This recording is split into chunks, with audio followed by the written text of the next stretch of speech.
सुमनसवन्दित सुन्दरि माधवि चन्द्र सहोदरि हेममयि मुनिगणवन्दित मोक्षप्रदायिनि मञ्जुळभाषिणि वेदनुते पङ्कजवासिनि देवसुपूजित सद्गुणवर्षिणि शान्तियुते जय जय हे मधुसूदन कामिनि आदिलक्ष्मि जय पालय माम्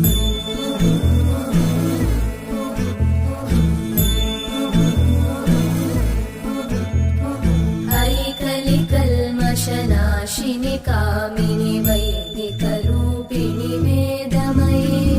क्षीरसमुद्भव मङ्गलरूपिणि मन्त्रनिवासिनि मन्त्रनुते मङ्गलदायिनि अम्बुजवासिनि देवगणाश्रितपादयुते जय जय हे मधुसूदन कामिनि धान्यलक्ष्मि जय पालय माम्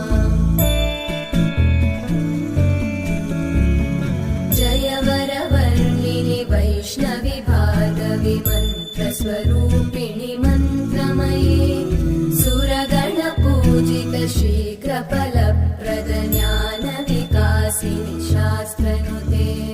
भवभयहारिणि पापविमोचनि साधुजनाश्रितपादयुते जय जय हे मधुसूदन कामिनि धैर्यलक्ष्मि जय पालय माम्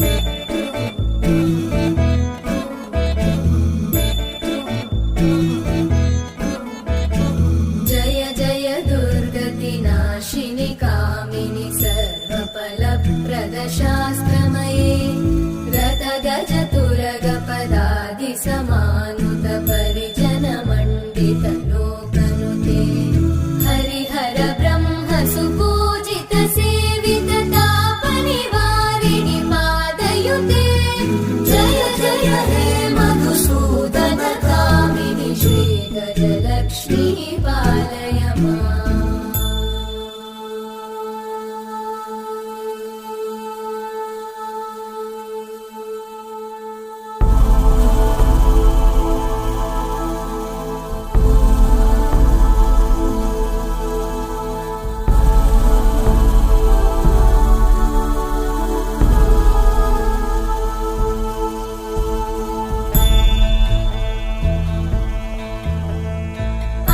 ऐकगवाहिनि मोहिनि चक्रिणि रागविवर्धिनि ज्ञानमये गुणगणवारिधि लोकहितैषिणि सप्तस्वरवरगाननुते सकलसुरासुरदेव मुनीश्वर मानववन्दित पादयुते जय जय हे मधुसूदन कामिनि सन्तानलक्ष्मि पालय माम् जय कमलासनि सद्गतिदायिनि ज्ञानविकासिनि गानमये अनुदिनमर्चित कुङ्कुमधूसरभूषित वासित वाद्यनुते कनकधरा स्तुति वैभववन्दित शङ्कर देशिक मान्यपते जय जय हे मधुसूदन कामिनि विजयलक्ष्मि जय पालय माम् प्रणत सुरेश्वरि भारति भार्गवि शोकविनाशिनि रत्नमये मणिमय भूषित कर्णविभूषण शान्ति समावृत हास्यमुखे नवनिधिदायिनि कलिमलहारिणि काम्यफलप्रद